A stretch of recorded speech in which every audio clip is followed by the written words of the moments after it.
ว้าวสบายดีพี่น้องตั้มหุงเนาะมากินข้าวแรงกันเนาะใส่หมักสตอเนาะมีน้ำมันต้มไข่ข้าวเดียวก็ใส่ให้มันร้อนเนาะ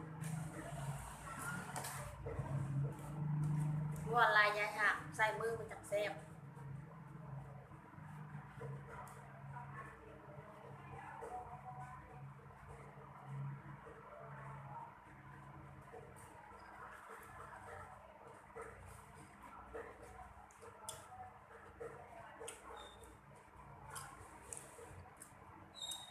มาต้ม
มาเด้อพี่น้องมากินตำหุงกันแซ่บแซ่บ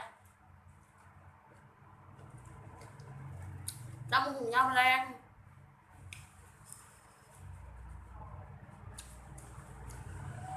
ใส่บักสะตอพร้อม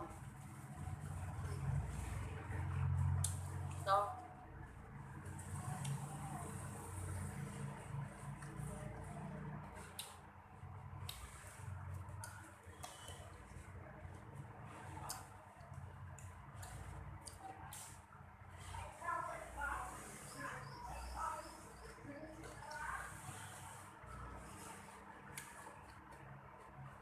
ต้มไข่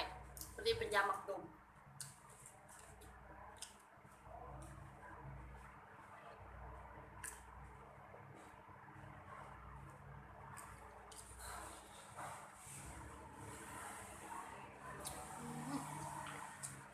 แซ่บหลาย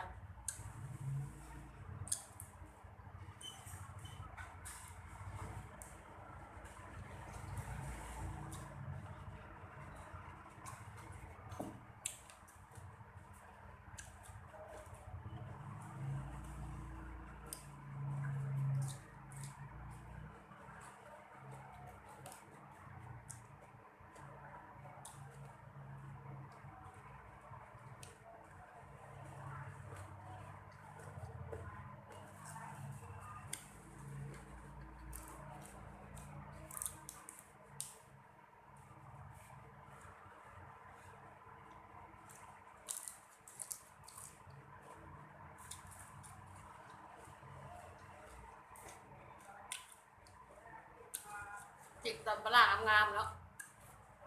ทำบริสิกตอนปลาเนี่ยไม่ได้เอาตัก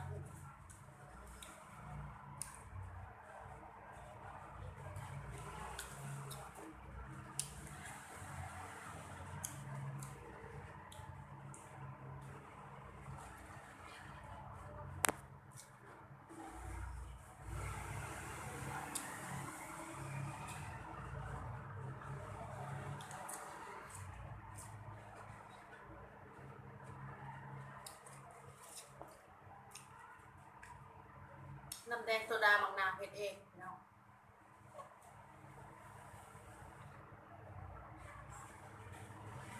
โอ้ยฮอน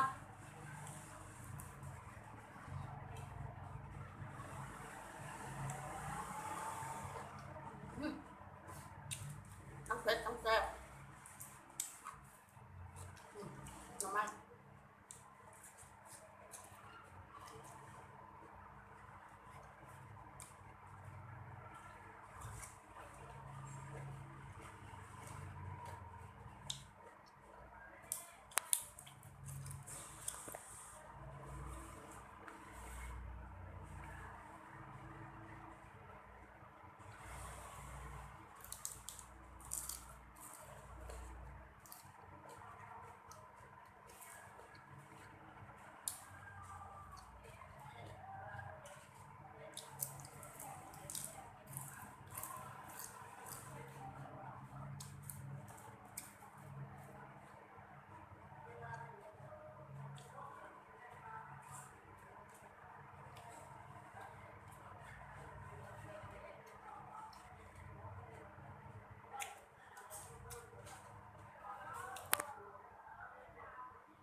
ปลาแดก